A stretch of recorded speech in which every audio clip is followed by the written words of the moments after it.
بسم اللہ الرحمن الرحیم اللہ اللہ اللہ۔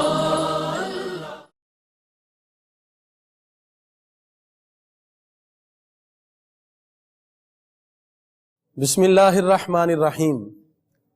ناظرین، اللہ رب العزت نے قرآن مجید فرقان حمید ہماری ہدایت کے لیے نازل فرمایا۔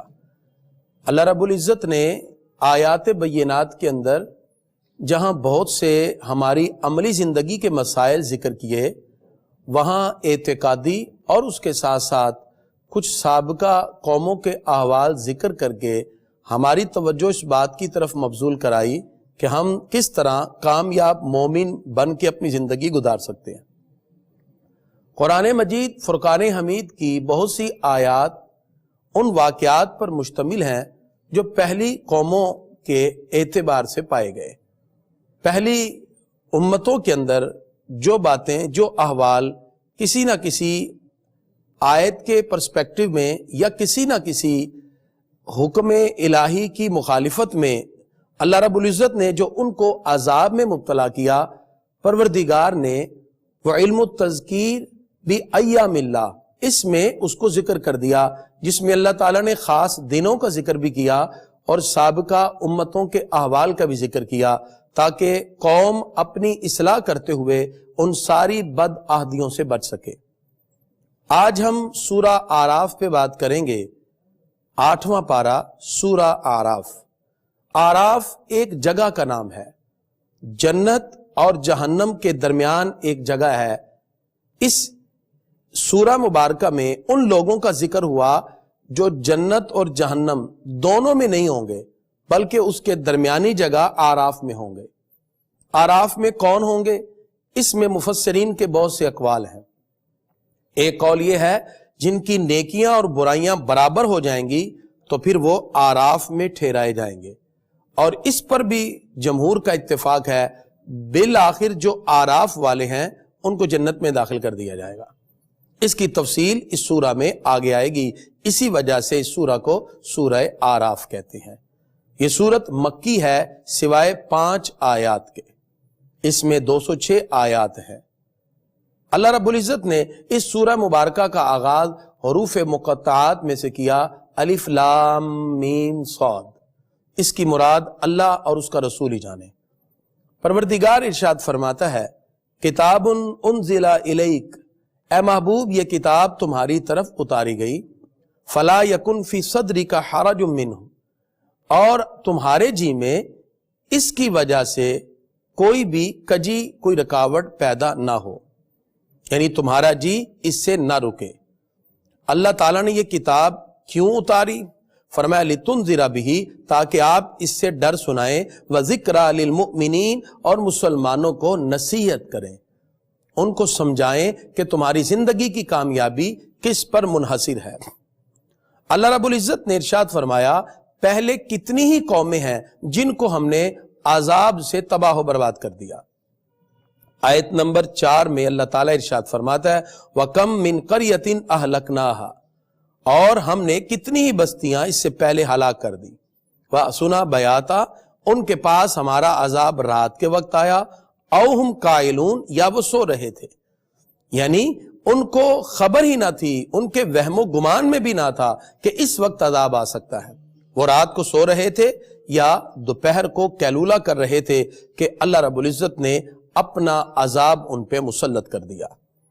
پروردگار ارشاد فرماتا ہے، تم جو بھی عمل کرو گے، آیت نمبر 8 میں، وَالْوَزْنُ يَوْمَئِذٍ الْحَقُّ، اس دن تمہارے اعمال کا وزن حق ہے۔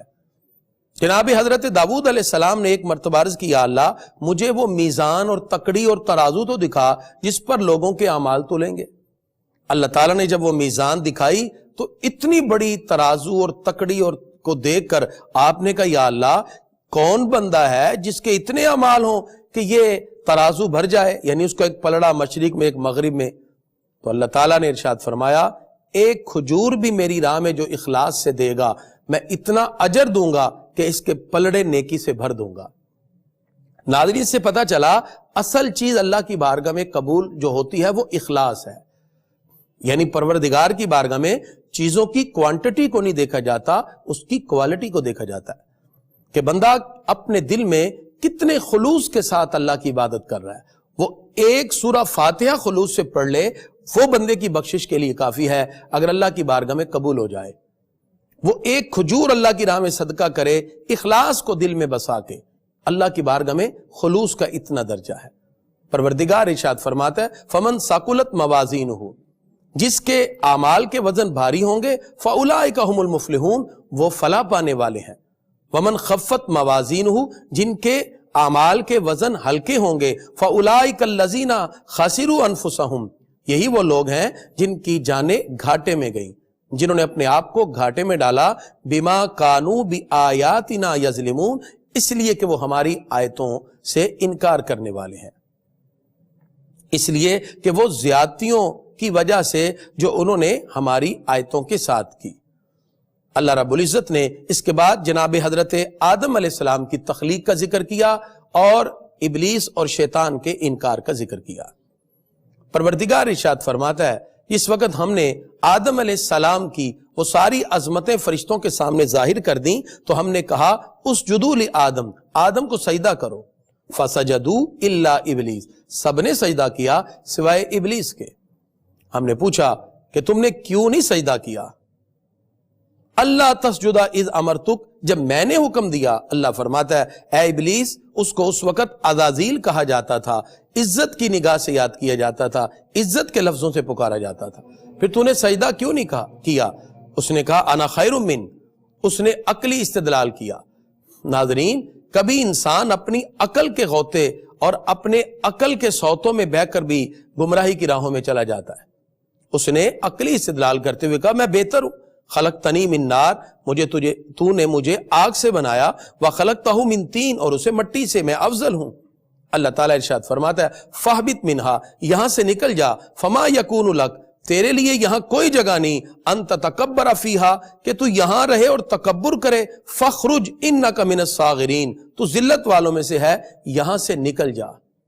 تکبر عزازیل را خار کرد، بزندان لعنت گرفتار کر۔ شیخ سعدی فرماتے ہیں تکبر ایک ایسی بری لعنت ہے جس نے شیطان کو بھی رسوا کیا اور لعنت کا توق قیامت تک کے لیے اس کے گلے میں ڈال دیا۔ اب چونکہ علم تو اس کے بعد بہت تھا، اس نے رب کی بارگاہ میں عرض کیا یا اللہ انظرنی الی یوم یبعثون، جب لوگ اٹھائے جائیں گے مجھے اس وقت تک مہلت دے۔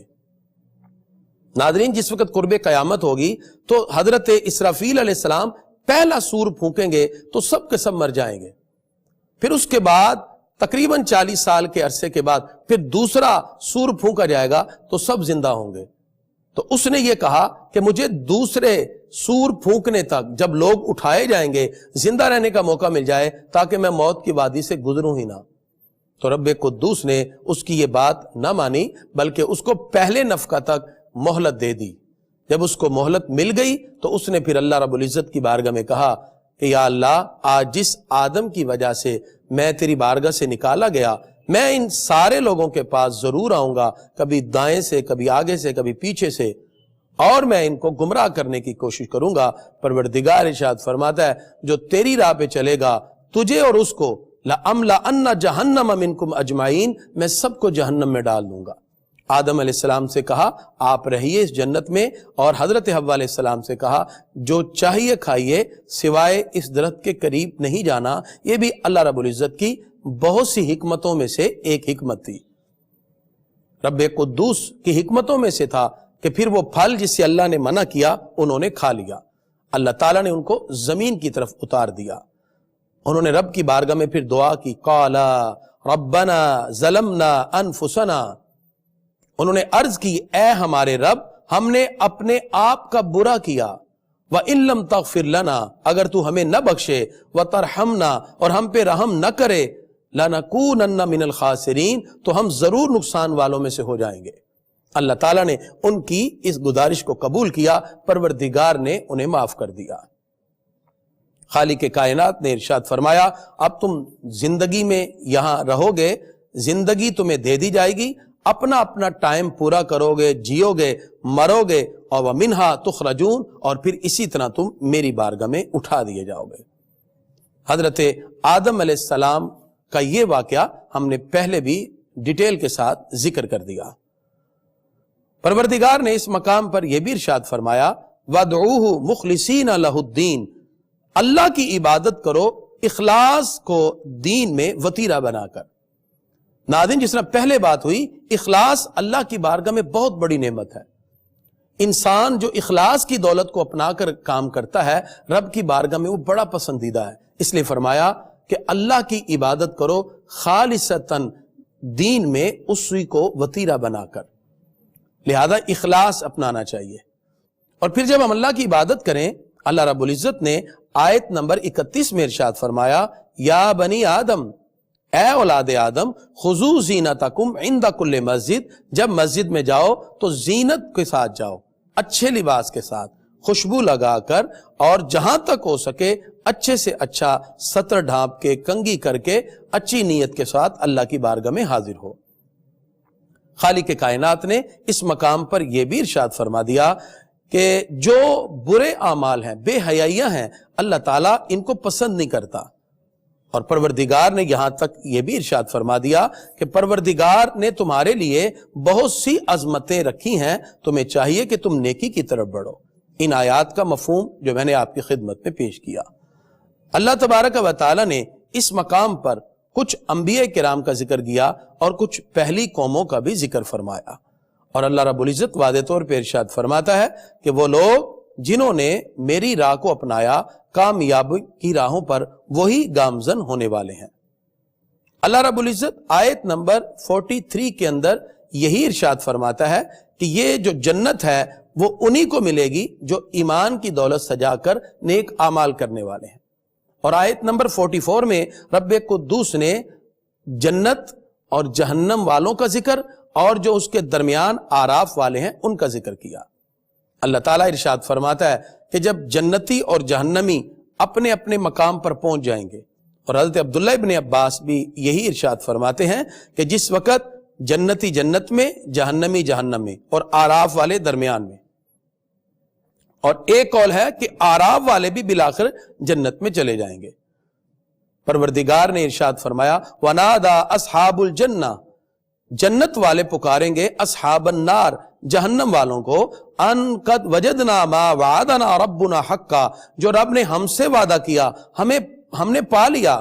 اور اللہ نے ان سے یہی وعدہ کیا تھا کہ جو نیک اعمال کرے گا اس کو اجر و ثواب ملے گا۔ تو جنتی پکاریں گے اے جہنمیوں، اللہ نے جو ہم سے وعدہ کیا وہ ہمیں مل گیا۔ فَهَلْ وَجَدْتُمْ مَا وَعَدَ رَبُّكُمْ حَقًّا، جو تم سے رب نے وعدہ کیا تھا تمہیں بھی مل گیا۔ اور وہ کیا تھا؟ فرمایا جو کفر اور نافرمانی کرے گا اس کو جہنم کی طرف ڈالا جائے گا۔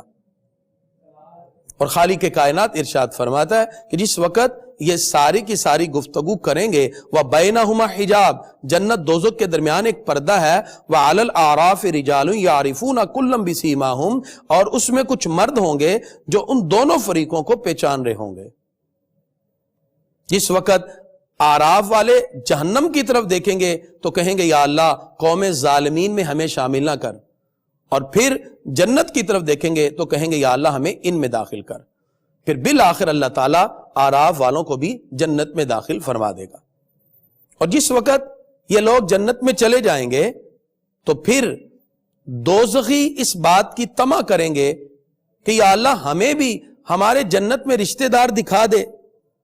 تو اہل جنت اس میں جو ان کے رشتہ دار ہوں گے، پروردگار وہ پردہ ان سے ہٹائے گا تو وہ دیکھیں گے اہل جنت کو جب دیکھیں گے دوزخی، ان کے والد، ان کے بھائی، ان کی بہنیں، رشتہ دار، وہ یہ ان کو دیکھ کے پہچان جائیں گے اور یہ پکاریں گے کہ کچھ پانی ہمیں بھی دے دو۔ اللہ رب العزت نے ارشاد فرمایا وَنَادَا أَصْحَابُ النَّارِ، دوزخ والے پکاریں گے اصحاب الجنہ، بہشتیوں کو، جنتیوں کو، جنت والوں کو، اور کہیں گے ان افیدوا علینا من الماء، ہمیں بھی کچھ پانی دے دو، او مما رزقکم اللہ، جو اللہ نے تمہیں رزق دیا ہمیں بھی دے دو۔ تو جنتی ان کو نہ پہچان سکیں گے، اس لیے کہ جہنمیوں کے چہرے سیاہ ہو چکے ہوں گے آگ میں جلنے کی وجہ سے۔ قالو، جنتی کہیں گے ان اللہ حرمہما علی الکافرین، اللہ نے یہ حرام کر دیا ہے انکار کرنے والوں پر، کافروں پر۔ تو اس کے بعد پھر ان کی وہ گفتگو بھی ڈسکنیکٹ کر دی جائے گی، ان کے وہ پردے کو بھی اسی طرح بند کر دیا جائے گا، جنتی جنت میں، جہنمی جہنم میں، اور جو درمیان میں آراف والے ہوں گے جن کی نیکیاں اور برائیاں برابر تھی ان کو بھی بالآخر جنت میں داخل کر دیا جائے گا۔ اللہ رب العزت قرآن مجید میں ارشاد فرماتا ہے ادعوا ربکم تضرعا وخفیا، اپنے رب کو گڑ گڑاتے ہوئے آہستہ آواز سے پکارو۔ اللہ تعالیٰ یقیناً دل کے چھپے ہوئے حال بھی جانتا ہے، لہذا جہاں تک ہو سکے اللہ رب العزت کی بارگاہ میں گڑ گڑا کے اور اس طرح مانگنا چاہیے جیسے کوئی بچہ اپنے ماں سے گڑ گڑا کے مانگتا ہے، رب کی بارگاہ میں ایسے۔ آقا علیہ السلام ایک شخص کو دیکھا، وہ شک کے ساتھ مانگ رہا ہے اور دعا کر رہا ہے ربی یا اللہ مجھے عطا فرما ان شئتا، اللہم اغفر لی ان شئتا، یا اللہ مجھے بخش دے اگر تو چاہتا ہے۔ تو سرکار فرماتے ہیں ایسے نہ مانگو، اللہ سے یقین سے مانگو، پروردگار ضرور عطا فرماتا ہے، اور اللہ تعالیٰ بندے کو اس کے گمان کے مطابق ہی عطا فرماتا ہے۔ اس لیے انسان کو اللہ کی بارگاہ سے گڑ گڑا کے آرزو کرنی چاہیے، تڑپ کے مانگنا چاہیے، جیسے بچہ تڑپ کے ماں سے مانگتا ہے اس امید کے ساتھ کہ اس کی ماں اسے ضرور عطا کرے گی۔ تو ماں سے بڑھ کر 70 ماؤں سے بھی زیادہ رب بندے سے پیار کرتا ہے، اس لیے فرمایا ادعوا ربکم تضرعا وخفیا، اپنے رب کو گڑ گڑاتے ہوئے اور آہستگی سے مانگو۔ اللہ رب العزت نے اس مقام پہ یہ بھی ارشاد فرمایا کہ پروردگار نے تمہیں اتنی نعمتیں عطا کی، مقصد صرف یہی ہے کہ تم اللہ کی ان نعمتوں کا شکر ادا کرو اور رب قدوس کی بارگاہ میں رجوع کرو۔ ناظرین، اب اس کے بعد اللہ تعالیٰ نے اس مقام پر سمرائز کرتے ہوئے کچھ قوموں کا ذکر کیا، اور ان اقوام کا ذکر ڈیٹیل کے ساتھ آگے آ رہا ہے، یعنی یہاں خلاصتاً ہے، یہاں چیزوں کو سمرائز کیا جا رہا ہے سورہ آراف 8ویں پارے میں، اور اسی کی تفصیلات جدا جدا طور پر آگے بھی رب قدوس نے ارشاد فرمائی۔ تو ہم سب سے پہلے آج سمرائز اس کو دیکھیں گے، اور ہم اس کو بھی سمرائز کر کے ڈسکس کریں گے کیونکہ تفصیل اس کی آگے آ رہی ہے۔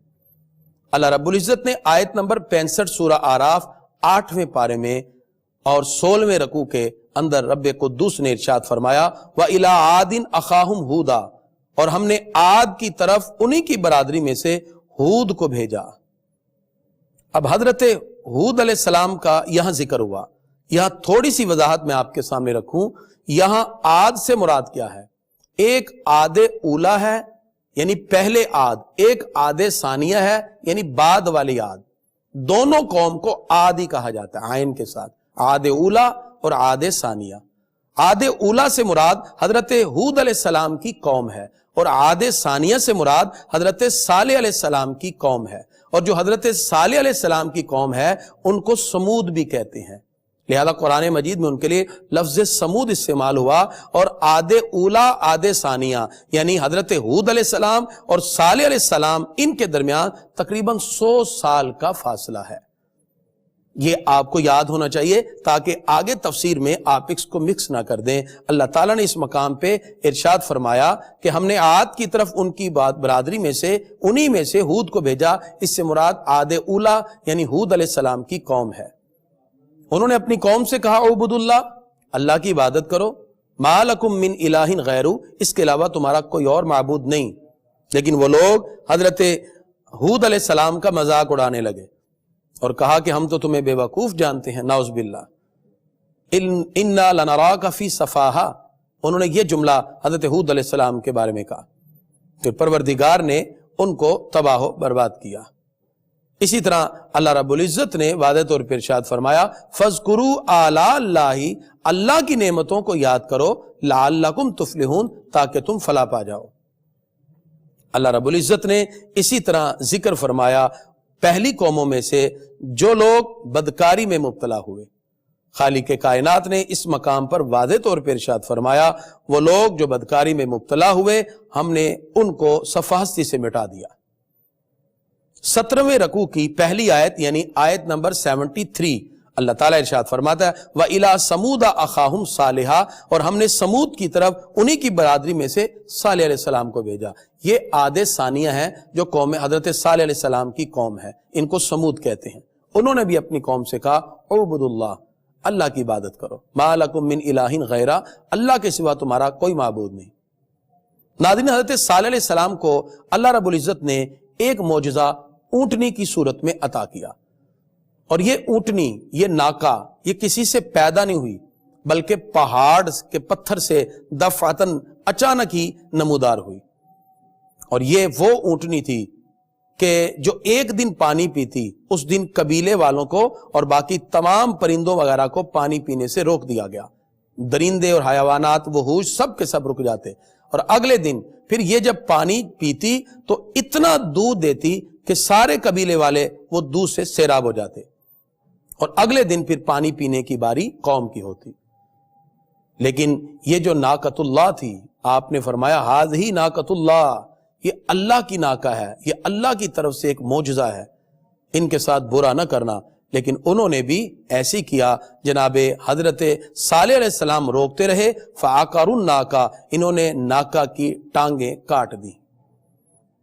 اور جب کاٹی تو پھر پروردگار نے ایک ایسی چنگاڑ کے ساتھ ایک زلزلہ ان میں آیا. فاخذتہم الرجفہ، ایک زلزلہ آیا اور سارے کے سارے اپنے گھروں میں اوندے منہ پڑے تھے. پروردگار نے اس عذاب سے پوری قوم کو صفا ہستی سے مٹا دیا.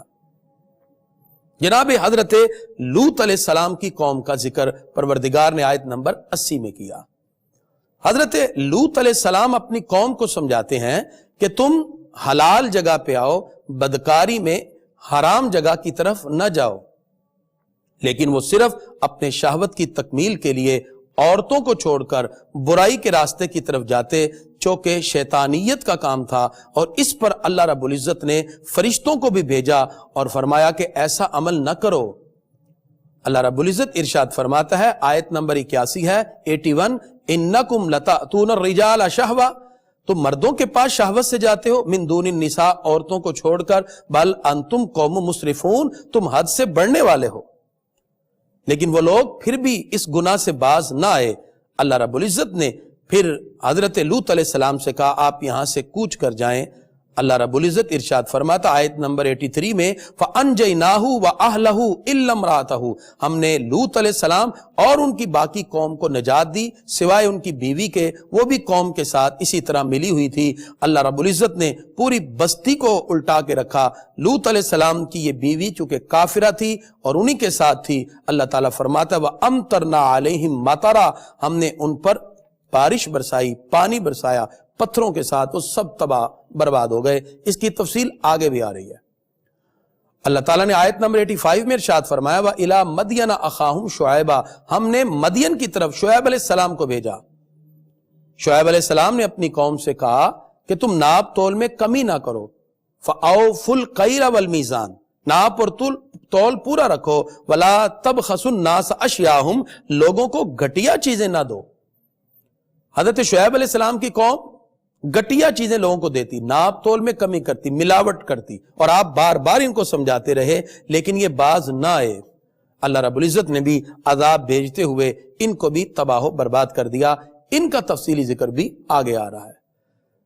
اللہ رب العزت نے اسی طرح ارشاد فرمایا قال الملأ الذین استکبروا من قومہ، حضرت شعیب علیہ السلام کی قوم کے جو بڑے بڑے سردار تھے متکبر، وہ بولے کہ آپ ہمیں کون کون سی باتیں بتاتے ہیں.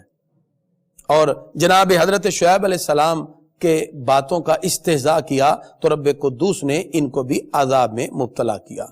اور یہ سارے کے سارے زلزلہ آیا اور اپنے اپنے گھروں میں اوندے منہ پڑے ہوئے تھے. اللہ تعالیٰ نے اس قوم پر جہنم کا دروازہ کھول دیا، ایسی گرمی جہنم کی بھیجی ان کی طرف کہ یہ برداشت نہ کر سکے. اور پھر خالق کائنات نے ان کو اس طرح تباہ و برباد کیا کہ جب گرمی سے بھاگ کر یہ جنگل کی طرف گئے تو پھر رب قدوس نے ایسے بادل بھیجے جن کو دیکھ کے یہ شاید سمجھے کہ یہ بادل ہمارے لیے رحمت کی بارش ہیں، تو وہ آگ برساتے ہوئے ان پر پڑے. اس طرح یہ سارے کے سارے تباہ و برباد ہو گئے. تو خالق کائنات نے ان کو بھی تباہ و برباد کر دیا. اللہ رب العزت ارشاد فرماتے ہیں کہ پہلے انبیاء کرام کو اور ان کی امتوں کو جو ہم نے چیزیں عطا کی، ان کو یہی کہا کہ اللہ کے حکم کی طرف آؤ. جب رب قدوس کے احکام کا انکار کیا تو وہ قومیں عذاب الہی میں مبتلا ہو گئیں. خالق کائنات نے دیگر انبیاء کرام اور ان کی قوموں کا یہاں ذکر کرتے ہوئے ہمیں عبرت کی طرف رب قدوس اشارہ کر رہا ہے کہ ان کے عذاب سے تم بھی عبرت حاصل کرو اور نیکیوں کی طرف آؤ۔ خالق کائنات آیت نمبر 101 میں ارشاد فرماتا ہے تلک القریٰ، یہ بستیاں ہیں، نقص علیک من انبائہا، ہم اس کی خبریں آپ کو بتا رہے ہیں تاکہ تم بھی ان سے عبرت حاصل کرو۔ تو رب قدوس نے واضح طور پر یہ ارشاد فرمایا۔ اس کے بعد حضرت موسیٰ علیہ السلام کا ذکر ہے، اور یہ واقعہ دیگر آگے بھی سورہ میں آئے گا، وہاں اور بھی تفصیل کے ساتھ۔ قرآن مجید کا یہ خوبصورت طرہ امتیاز ہے، یہاں واقعات تکرار سے آتے ہیں لیکن ہر جگہ اس کا ایک حسین انداز ہوتا ہے۔ قرآن مجید کی فصاحت و بلاغت، قرآن مجید کا نظم و نثر کا امتزاج، قرآن مجید کے الفاظ کی جامعیت، قرآن مجید کے انداز بیاں اتنے خوبصورت ہوتے ہیں کہ واقعات وہی ہیں لیکن بار بار اتنے دلکش انداز میں ذکر کیا جاتا ہے کہ ہر مرتبہ پڑھنے سے اس کی عجیب سی کیفیت انسان پہ طاری ہو جاتی ہے۔ جناب حضرت موسیٰ علیہ السلام کا ذکر ہوا، اللہ تعالیٰ نے موسیٰ علیہ السلام کو ایک عصا کا معجزہ دیا جس کو پھینکتے تو وہ اژدہا بن جاتا، اور ایک چمکتا ہوا ہاتھ، ید بیضا، آپ اپنے ہاتھ کو بغل سے نکالتے تو اس کی روشنی سورج سے بھی زیادہ ہوتی اور وہ چمکنے لگ جاتا۔ اللہ تعالیٰ نے یہ دو معجزے دیے، ہارون علیہ السلام کو ساتھ بھیجا اور کہا جائیے اور فرعون کو سمجھائیے جو خدائی کا دعویٰ کر رہا ہے۔ جب حضرت موسیٰ علیہ السلام نے جا کے فرعون کو سمجھایا تو وہ نہ مانا، تو جو فرعون کے حواری تھے، ساتھی تھے، دوست تھے، جو فرعون کے درباری تھے، وہ درباری فرعون کو کہتے ہیں تم بھی جادوگر کو بلاؤ تاکہ ہم موسیٰ کا مقابلہ کر سکیں۔ جب فرعون کے مشیروں نے یہ مشورہ دیا تو اس نے بھی بڑے بڑے جادوگر بلائے۔ جب وہ جادوگر آئے انہوں نے پھر بھی ادب ملحوظ خاطر رکھا، اور صوفیہ کہتے ہیں یہی ادب تھا جس کی وجہ سے بعد میں وہی جادوگر جو ہیں وہ کلمہ پڑھ لیتے ہیں حضرت موسیٰ علیہ السلام کا۔ انہوں نے کیا کہا؟ آیت نمبر 115 میں قالو، وہ بولے یا موسیٰ، اے موسیٰ، اما ان تلقیا، آپ پہلے ڈالیں گے، و اما ان نکونا، یا ہم پہلے ڈالیں۔ یعنی انہوں نے پھر بھی ادب کو اپنایا کہ و اما ان نکونا نحن الملکین، آپ نے فرمایا الکو، پہلے تم ڈالو۔ انہوں نے اپنے جادو سے کچھ رسیاں ڈالیں جو سانپ کی طرح چلی۔ ناظرین، یہ جادو یہ کیا ہے؟ اسے نظر بندی کا جادو کہتے ہیں۔ جادو کی ویسے مفسرین نے 8 اقسام یہاں ذکر کی ہیں، جس میں سے ایک جسے شعبدہ بازی بھی کہتے ہیں، نظر بندی کے ساتھ چیزوں کی کنڈیشن کو چینج کر دینا۔ وہ رسیاں سانپ کی طرح دوڑیں۔ تو جناب موسیٰ علیہ السلام اللہ کے نبی تھے۔ یہ تمام جادوگر جو روئے زمین سے اکٹھے کیے فرعون نے، انہوں نے اپنی طاقت کا خوبصورت مظاہرہ کیا، شعبدہ بازی کی، نظر بندی کے ساتھ رسیوں کو سانپ بنا دیا۔ اللہ رب العزت آیت نمبر 117 میں ارشاد فرماتا ہے وَأَوْحَيْنَا إِلَى مُوسَىٰ، ہم نے موسیٰ علیہ السلام کو وحی کی، ان القی عصاک، آپ بھی اپنا عصا ڈالیے۔ جیسے ہی آپ نے عصا ڈالا فَإِذَا هِيَ تَلْقَفُ مَا يَأْفِكُونَ، وہ سارے سانپوں کو نگل گیا، وہ ساری رسیوں کو نگل گیا۔ جب یہ ساری چیزیں ظاہر ہوئیں، اللہ رب العزت ارشاد فرماتا ہے وَأُلْقِيَ السَّحَرَةُ ساجدین، وہ سارے کے سارے جادوگر سجدے میں گر گئے اور کہنے لگے آمنا برب العالمین، ہم تمام جہانوں کے رب پر ایمان لائے، رب موسیٰ و ہارون، ہم موسیٰ اور ہارون کے رب پہ ایمان لے آئے۔ فرعون نے جب دیکھا کہ جادوگر ایمان لے آئے تو وہ پکار اٹھا اور اس نے کہا آمنتم بہ قبل ان آذن لکم، میری اجازت سے پہلے تم ایمان لے آئے۔ اس نے کہا لأقطعن ایدیکم، میں تمہارے ہاتھوں کو بھی کاٹوں گا، وارجلکم من خلاف، اور مخالف سمت سے تمہارے پاؤں بھی کاٹوں گا، ثم لأصلبنکم اجمعین، میں سب کو سولی پہ چڑھا دوں گا۔ جب اس نے کہا ثم لأصلبنکم اجمعین، میں تم سب کو سولی پہ چڑھاؤں گا، تو جادوگر پکار اٹھے اے فرعون، تو وہ نہ دیکھ سکا جو حق کی باتیں ہم دیکھ چکے ہیں۔ اللہ تعالیٰ نے اس ادب کی وجہ سے ان کو حقانیت کی ساری چیزیں ان کے اوپر آشکار کر دی۔ ادھر سے فرعون کہہ رہا ہے لَأُصَلِّبَنَّكُمْ اجمعین، میں سب کو سولی پہ چڑھاؤں گا، ادھر سے وہ کہہ رہے ہیں کہ ہم تو موسیٰ اور ہارون کے رب پہ ایمان لے آئے۔ حضرت موسیٰ علیہ السلام اسی طرح اپنی حق بات پہ ڈٹے رہے، پھر وہاں سے روانہ ہوئے۔ پھر جو فرعون کے مشیر تھے انہوں نے کہا کہ تم نے موسیٰ کو کیوں چھوڑا؟ پتہ چلا مشیر ہی ہوتے ہیں جو کسی کو غلط مشورہ دے کے مروا بھی دیتے ہیں۔ حضرت موسیٰ علیہ السلام اپنی بات پہ ڈٹے رہے اور فرعون پھر کوشش کرتا رہا، لیکن حضرت موسیٰ علیہ السلام نے جس وقت فرعون کی اس کیفیت کو دیکھا، فرعون تقریباً 400 سال تک جو حکومت کرتا رہا، اس میں 320 سال اس نے آرام سے گزارے اور خدائی کا دعویٰ کرتا رہا، اور اس کے بعد جتنا عرصہ یعنی 320 کے بعد 400 سال تک اس کی حکومت ہے، اس نے باقی جو سال گزارے اس میں بھوک، افلاس اور طرح طرح کی تکلیفیں اس کی طرف متوجہ کر دی گئیں۔ حضرت موسیٰ علیہ السلام نے جب دیکھا یہ نہیں مان رہے، آپ نے دعا کی تو اللہ تعالیٰ نے ایک طوفان بھیجا، ان کے گھروں میں ٹڈی اور جوئیں اور مینڈک اور خون جدا جدا ان کے گھروں کے اندر آ گئے۔ اس طرح یہ بھی واضح ہو گیا کہ اس کا خدائی کا دعویٰ جھوٹا ہے۔ پھر اللہ تعالیٰ نے طوفان بھیجا، بارش برسی۔ حال یہ تھا جو فرعون کو ماننے والے تھے قبطیوں کے گھر میں اتنا پانی آیا کہ گلوں تک پہنچ گیا، اور وہ بیٹھ بھی نہیں سکتے تھے، کھڑے رہے، اور ان کے ساتھ جو بنی اسرائیلی تھے ان کے گھر خشک پڑے تھے۔ اللہ نے ایک یہ بھی موسیٰ علیہ السلام کا معجزہ دکھایا۔ پھر انہوں نے موسیٰ علیہ السلام سے کہا ادعو لنا ربک، آپ اپنے رب سے دعا کریں، بما عہد عندک، کہ آپ ہم سے یہ عذاب دور کر دیں، ہم آپ پر ایمان لے آئیں گے۔ تو پھر آپ نے دعا کی، اللہ تعالیٰ نے یہ عذاب اٹھا لیا۔ پتہ چلا پہلی قوموں کے کچھ عذاب اللہ نے دعاؤں کی وجہ سے اٹھا دیے۔ اللہ رب العزت نے اسی طرح جناب حضرت موسیٰ علیہ السلام کا یہ بھی ذکر کیا کہ جس وقت موسیٰ علیہ السلام اپنی ساری قوم بنی اسرائیل کو لے کر وہاں سے روانہ ہوتے ہیں اور فرعون پیچھے سے آیا، پروردگار نے آیت نمبر 138 کے اندر اس کا ذکر کیا، وَجَاوَزْنَا بِبَنِي إِسْرَائِيلَ الْبَحْرَ، ہم نے بنی اسرائیل کو دریا سے پار اتار دیا۔ اس کی تفصیلی گفتگو ہم آگے کریں گے۔ اور یہاں وہ سارے کے سارے فرعونی تباہ و برباد ہوئے۔ جب بنی اسرائیل پلٹ کے آئے، بنے بنائے مکان، سونا چاندی ہر چیز ان کو ملے۔ جس وقت وہ وہاں سے پلٹ رہے تھے تو ایک قوم کو بتوں کی پوجا کرتے ہوئے دیکھا۔ حضرت موسیٰ علیہ السلام نے ان کو سمجھایا۔ حضرت موسیٰ علیہ السلام سے ان لوگوں نے کہا کہ آپ ہمارے پاس کوئی احکام لے کے آئیں اللہ کی طرف سے۔ تو حضرت موسیٰ علیہ السلام جب وہ احکام لینے کے لیے طور پر جاتے ہیں، جناب موسیٰ علیہ السلام 30 دن تک آپ نے طہارت اور پاکیزگی کا لباس پہنا، روزے رکھے، اور طور سینا پر آپ پہنچے اللہ رب العزت کی طرف سے احکام لینے کے لیے، یعنی توریت لینے کے لیے جو پروردگار نے ان کو عطا فرمانی تھی۔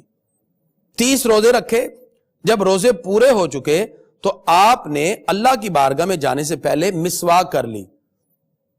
تو جس وقت آپ وہاں پہنچے تو مسواک کی وجہ سے وہ جو روزے کی خوشبو تھی وہ نہ رہی۔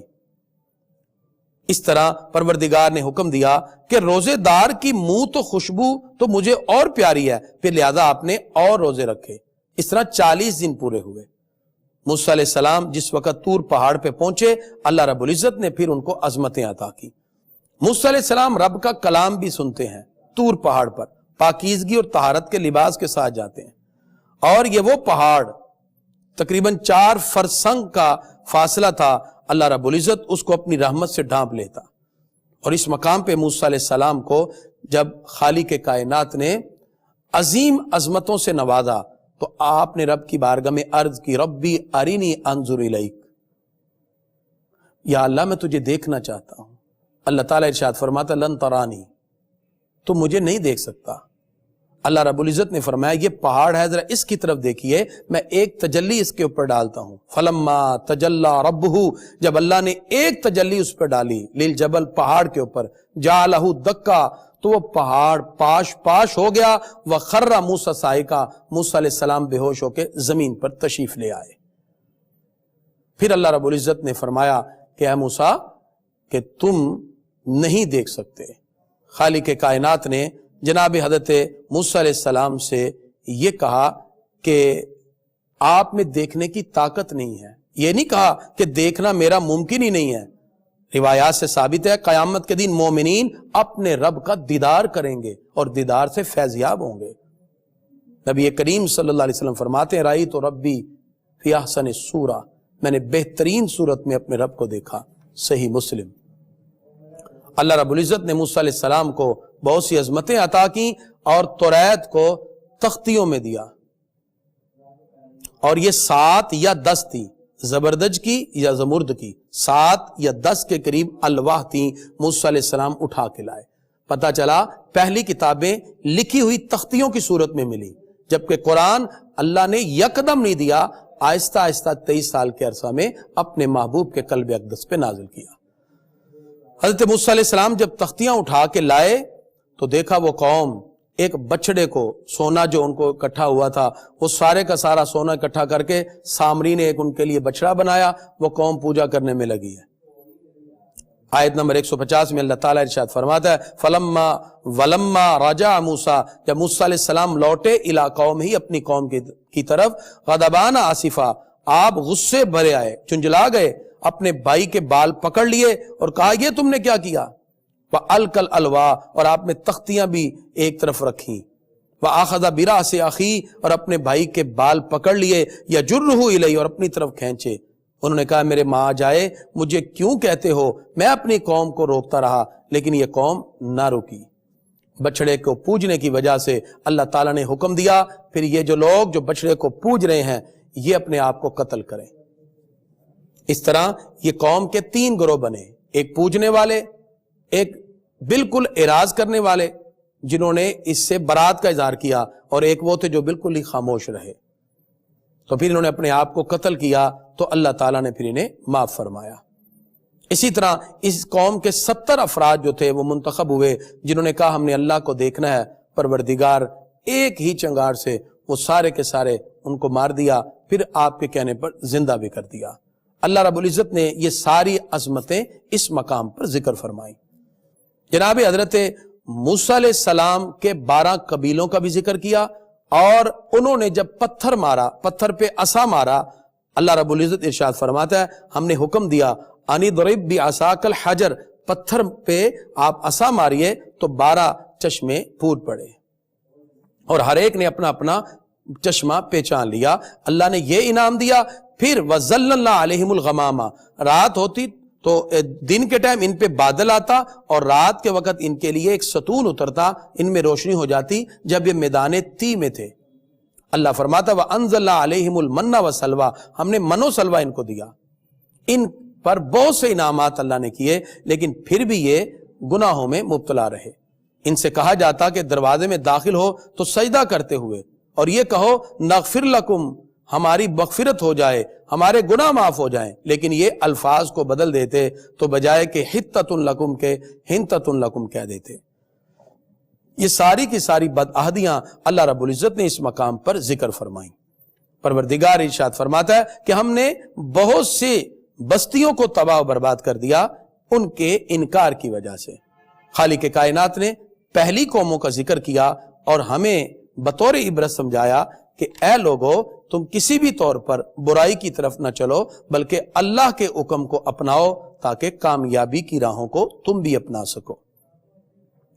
ناظرین، اس کے اندر آیت نمبر 184 میں 184 اور رکوع نمبر 13، اس میں بھی اللہ رب العزت نے واضح طور پہ یہ ارشاد فرما دیا کہ خالق کائنات ان لوگوں کو جن کو عذاب میں مبتلا کرتا ہے ان کو خبردار نہیں کرتا۔ پروردگار بغیر بتائے ہی، ان کے وہم و گمان میں بھی نہیں ہوتا، ان کو عذاب میں مبتلا کر دیتا ہے۔ خالق کائنات نے آیت نمبر 187 میں ارشاد فرمایا یسألونک عن الساعۃ، یہ لوگ آپ سے قیامت کے بارے میں پوچھتے ہیں، ایان مرساہا، کہ وہ کب آئے گی۔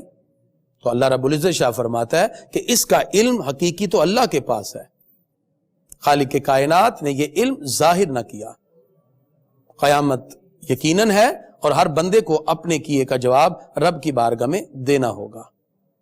اللہ رب العزت نے اس مقام پر بتوں کے بارے میں بھی، جو لوگ بتوں کو پوجتے تھے ان کی مذمت کی، اور آیت نمبر 191 191 اور اس کے بعد جو آیات ہیں 193 194 195، اور اس میں بھی اللہ تعالیٰ نے بتوں کے بارے میں فرمایا کہ یہ جو بت ہیں کیا یہ تمہیں کچھ دے سکتے ہیں؟ تم انہیں پکارتے ہو، یہ اپنے پاؤں سے چل بھی نہیں سکتے، یہ تمہیں کیا دیں گے؟ اللہ تعالیٰ نے ان کی مذمت کو واضح طور پہ ارشاد فرمایا۔ خالق کائنات نے سورہ اعراف کی آیت نمبر 204 میں ارشاد فرمایا وَإِذَا قُرِئَ الْقُرْآنُ، جب قرآن پڑھا جائے فَاسْتَمِعُوا لَهُ، تو اسے کان لگا کے سنو، وَأَنصِتُوا، خاموش ہو جاؤ، لَعَلَّكُمْ تُرْحَمُونَ، تاکہ تم پر رحم کیا جائے۔ اللہ تعالیٰ نے کچھ نماز کے اوقات کا ذکر کیا، فرمایا وَاذْكُرْ رَبَّكَ فِي نَفْسِكَ تَضَرُّعًا، اپنے رب کو اپنے دل میں یاد کیجئے، وخیفہ اور ڈر سے یاد کیجئے، ودون الجہر اور بے آواز نکالے، یعنی بلند آواز سے، یعنی جس طرح انسان ایسے چلاتا ہے اس طرح نہ پکارا جائے، من القول بات میں سے۔ اللہ تعالیٰ فرماتا ہے بالغدو والآصال، صبح یا شام کی طرف، ولا تکم من الغافلین، اور غافلوں میں سے نہ ہو جائیں۔ خالق کائنات نے واضح طور پر ارشاد فرمایا ہر وقت اپنے رب کی بارگاہ میں صدائیں بلند کرتے رہو اور اللہ رب العزت کے احکام کی پیروی کرتے رہو۔ جو اپنے رب کی عبادت کرتے ہیں اور خالق کائنات کی بارگاہ میں جبین نیاز جھکاتے ہیں، یقیناً وہ کامیابی کی طرف جانے والے ہوں گے۔ ناظرین، سورہ اعراف کی آیت نمبر 206 یہ آیت سجدہ بھی ہے۔ قرآن میں ٹوٹل 14 آیت سجدہ ہیں۔ جب آیت سجدہ کی ہم تلاوت کرتے ہیں تو ہمیں فوراً سجدہ کرنا چاہیے، یعنی اللہ اکبر کہہ کے سجدے میں جائیں، اور اس کے بعد سبحان ربی العالی، سبحان ربی العالی، سبحان ربی العالی اور اللہ اکبر، اس میں سلام نہیں پھیرا جاتا، جیسے کہ یہ آیت سجدہ ہے۔ سورہ انفال، اس کی 75 آیات ہیں اور یہ بھی مدنی سورہ ہے، اور سورہ انفال اس کے اندر اللہ رب العزت نے جو کچھ احکام ارشاد فرمائے ہیں اس کا خلاصہ۔ یہ مدنی سورہ ہے 7 آیتوں کے علاوہ، اور اس میں اللہ رب العزت نے سب سے پہلے ارشاد فرمایا مال غنیمت کے بارے میں۔ جب بدر کا معاملہ تھا تو مال غنیمت مسلمانوں کے پاس آیا تو انہوں نے سوال کیا۔ اللہ تعالیٰ فرماتا ہے یا سالونک عن الانفال، محبوب یہ آپ سے غنیمت کے بارے میں پوچھتے ہیں، آپ کہہ دیجئے کہ غنیمت کا مالک اللہ اس کا رسول ہے۔ اس طرح خالق کائنات نے اس کی تقسیم کا ذکر کیا۔ ایمان والوں کے بارے میں ارشاد فرمایا اذا ذکر اللہ، جب اللہ کا نام لیا جائے، واجلت قلوبہم، تو ان کے دل ڈر جاتے ہیں، جب آیات پڑھی جائیں تو ان کا ایمان اور بڑھ جاتا ہے۔ پروردگار نے نماز قائم کرنے کا حکم دیا۔ سورہ انفال کے اندر اللہ رب العزت نے یہ بھی ارشاد فرمایا کہ بدر کے اندر اللہ رب العزت نے تمہاری غیب سے مدد کی، اور اللہ تعالیٰ حق کو ظاہر کرنے والا ہے۔ خالق کائنات نے ارشاد فرمایا کہ ہم نے تمہاری اونگ کے ساتھ مدد کی۔ بدر میں بہت سے دشمنوں کو دیکھ کر بعض لوگوں کے دل اس انداز میں خوف زدہ ہوئے، اللہ نے ان کو چین کی نیند سلایا، پھر ان کو بیدار کیا، اللہ نے ان کو سکون عطا کر دیا۔ پروردگار نے اس مقام پر واضح طور پہ ارشاد فرمایا کہ ان کے ساتھ جہاد کرو۔ کیوں؟ ذالک بانہم شاقوا اللہ ورسولہ، انہوں نے اللہ اور اس کے رسول کی مخالفت کی۔ من یشاقق اللہ ورسولہ، جو اللہ اس کے رسول کی مخالفت کرے، فإن اللہ شدید العقاب، اللہ سخت عذاب دینے والا ہے۔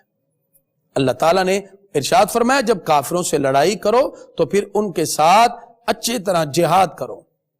جہاد کے احکام عطا کیے۔ آقا علیہ الصلوۃ والسلام بدر میں ہیں، آپ نے مٹھی مٹی کی بھر کے جب کفار کی طرف پھینکی، اللہ تعالیٰ کو ادا بڑی پسند آئی۔ 17 نمبر آیت میں فرمایا وما رمیت اذ رمیت، اے محبوب جو خاک آپ نے پھینکی وہ آپ نے نہیں، ولکن اللہ رما، وہ اللہ نے پھینکی ہے۔ اللہ تعالیٰ نے اس عمل کو اپنی طرف منسوب کیا، اور پھر آیت نمبر 20 میں اللہ اس کے رسول کی اطاعت کا حکم دیا۔ اللہ تعالیٰ ارشاد فرماتا ہے جب تمہیں اللہ اس کے رسول بلائیں تم اللہ اس کے رسول کے بلانے پر حاضر ہو جاؤ۔ نبی کریم صلی اللہ تعالی علیہ وسلم ایک مرتبہ حضرت سعید بن معلہ کو نماز کے دوران بلاتے ہیں، تو آقا علیہ الصلوۃ والسلام کے پاس آنے میں تاخیر ہوئی تو نبی کریم صلی اللہ علیہ وسلم نے پوچھا، عرض کیا میں نماز پڑھ رہا تھا۔ آقا علیہ الصلوۃ والسلام نے یہی آیت پڑھی۔ ناظرین، اس کا مسئلہ یہ ہے اگر سرکار نماز کے دوران بھی بلائیں تو صحابی نماز چھوڑ کے آ جائیں، سرکار کا کام کر کے آئیں، شروع سے نماز نہیں پڑھیں گے، جہاں سے چھوڑ کے گئے وہیں سے، اس لیے کہ رسول اللہ صلی اللہ علیہ وسلم کا کام کرنا ایسی ہے جیسے اللہ کے حکم میں وہ شامل ہے۔ اور یہ بات اللہ رب العزت نے قرآن مجید فرقان حمید کے اندر ارشاد فرمائی۔ خالق کائنات نے اسی طرح ارشاد فرما دیا اے لوگو اللہ سے ڈرو، بے شک اللہ کا عذاب سخت ہے۔ پروردگار ارشاد فرماتا ہے کہ تم دغا نہ کرو، لا تخون اللہ والرسول، اللہ اس کے رسول سے دغا نہ کرو، اور یہ خاص طور پہ پروردگار نے کفار کے لیے ذکر کیا اور منافقین کے لیے۔ اور فرمایا وَاعْلَمُوا أَنَّمَا أَمْوَالُكُمْ وَأَوْلَادُكُمْ فِتْنَةٌ، اللہ فرماتا تمہارے مال تمہاری اولاد یہ فتنہ ہے۔ لہذا پروردگار نے ان آیات میں بھی واضح کر دیا کامیابی اسی بات میں ہے کہ تم ان فتن سے بچو۔ اللہ رب العزت ارشاد فرماتا ہے کہ تمہارے وہی دوست ہیں جو اللہ کے حکم کو ماننے والے ہیں، اور وہ لوگ جو کفار ہیں وہ صرف نماز کی غرض سے نہیں آتے بلکہ شور مچانے کے لیے اور سیٹیاں بجاتے ہیں، اور مسلمان جو عبادت میں مشغول ہیں ان کو بھی تکلیف میں مبتلا کرتے ہیں۔ اللہ رب العزت نے ارشاد فرمایا آیت نمبر 39 میں، وَقَاتِلُوهُمْ ان سے لڑو حَتَّى لَا تَكُونَ فِتْنَةٌ یہاں تک کہ فتنہ نہ رہے، وَيَكُونَ الدِّينُ كُلُّهُ لِلَّهِ سارا دین اللہ کا ہو جائے۔ اللہ رب العزت ارشاد فرماتا ہے وَإِن تَوَلَّوْا پھر اگر وہ پھریں، فَاعْلَمُوا تو جان لو، ان اللہ مولاکم اللہ تمہارا مددگار ہے، نعم المولا و نعم النصیر وہ کتنا اچھا مددگار ہے اور وہ کتنا اچھا مولا ہے۔ ناظرین یہاں 9 پارے مکمل ہو گئے، آیت نمبر 40 سورہ انفال پہ۔ یہاں سے معلوم ہوا کہ اللہ رب العزت نے واضح طور پہ یہ احکام ارشاد فرما دیے کہ مومن کی کامیابی اسی راز میں پوشیدہ ہے کہ وہ اللہ اور اس کے رسول کے احکامات کو اپنائے، کامیابی یقیناً اس کی طرف بڑھیں گی۔